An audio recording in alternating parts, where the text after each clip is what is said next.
জানুয়ারি বিজেপিতে জয়েন করেছি।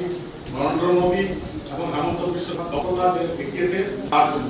বিগত দিনে আমি যে দলে ছিলাম এবং নিষ্ঠার সঙ্গে কাজ করেছিলাম, কিছু ব্যক্তিগত কারণে আমি দল ছাড়তে বাধ্য হয়েছি এবং দলে আছি।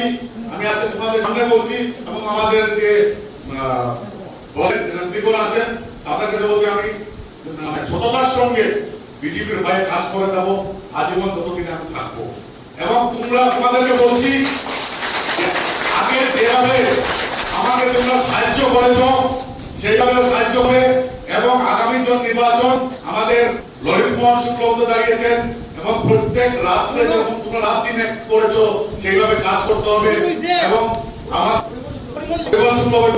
আমাকে যেভাবে সাহায্য করেছো এবং একটা কথাই বলবো যে আমাদের লিড চাই। আমার মনে প্রেসিডেন্ট বলছে 1000, আমি 1000 বলছি না, আমি 1500 বলে যাচ্ছি। কেন নাহলে আমি সব কিছু ছেড়ে রাজনীতিকে বোঝাচ্ছি। মন্ডল প্রিন্সিপাল জড়ো চলেছেন, কিছু নেই, দল শূন্য হয়েছে এখন। আর আমি এটাও বলে যাচ্ছি এই অফিসার এখানে দাঁড়িয়ে যে আমার ওয়ার্ডে একটা কংগ্রেসে অন্য কোন দলের ঝান্ডা লাগবে না, সেটা সঙ্গে আমরা করতে হবে। আজকে তোমাদের সঙ্গে আমি 23 বছর ধরে আছি একসঙ্গে, দুর্নীতি করেনি যে দলে ছিলাম আমি। আজও পদাধিকারীরা বলছি আমি কিন্তু দুর্নীতি হবে না। তিনি সভাপতিত্ব করছেন এই মন্ডলের সভাপতি শ্রী বিশ্বজিৎ দেব মহাশয়।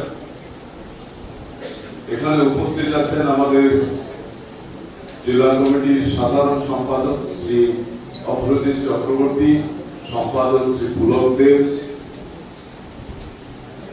যুব মোর্চার জেলা সভাপতি অবিদেশ চক্রবর্তী,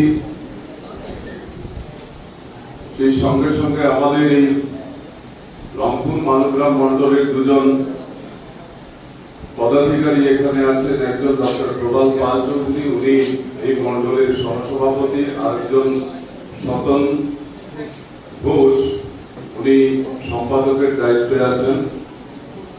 এবং সর্বোপরি এখানে যিনি আজকের এই যোগদান কার্যসূচিকে যার ব্যবস্থাপনায় আজকে, যার উদ্যোগে আজকে এই যোগদান কার্যসূচি হচ্ছে, বন্ধুবর অলোক এবং অলোক করের কথা এখানে একটু আমি আপনাদের সামনে বলতে চাই। যদিও অলোক কংগ্রেসের সাথে অনেকদিনই যুক্ত ছিল, কিন্তু ভারতীয় জনতা পার্টির সাথে অলোকের পরিবার সব থেকে বড় রাজনৈতিক দল। 18 কোটির উপরে ভারতীয় জনতা সদস্য এবং 18 কোটি সদস্য সংখ্যা থাকা একটা দল সঠিকভাবে তার কাজকর্ম চালিয়ে যাচ্ছে, তার কারণ হচ্ছে ভারতীয় জনতা পার্টির অনুশাসন। ভারতীয় জনতা পার্টি একটা সংবিধান রয়েছে এবং সংবিধানে ভারতীয় জনতা পার্টি অনুশাসনের উপর সব থেকে বেশি জোর দেওয়া হয়। এখানে ভারতীয় জনতা পার্টির অতীতের অনেক ঘটনা এরকম আছে,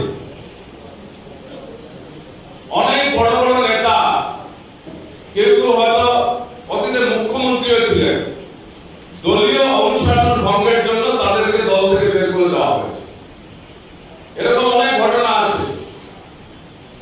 আজকে দিনে আপনারা যে এখানে এসেছেন, আমি প্রথম থেকে লক্ষ্য করছিলাম হয়তো আপনারা নিজেরা একটু কি বলবো যে একটু উৎফুল্লিত হয়ে হাততালি দিয়ে ভালো কথা, কিন্তু চিৎকার দেওয়া এটা কিন্তু দলীয় অনুশাসনের বিরুদ্ধে। আমাদের দলীয় কার্যালয়ের ভিতরে এসে উশৃঙ্খল ভাবে চলা, সেটা কিন্তু এখানে হয় না। এখানে সবাই আমরা একে অপরের সাথে আমাদের প্রত্যেকের আমাদের সম্পর্ক আছে, প্রত্যেকে আমরা এক পরিবারের লোক হিসেবে আমরা একজন আরেকজনকে আমরা ভাবি। কিন্তু আমাদের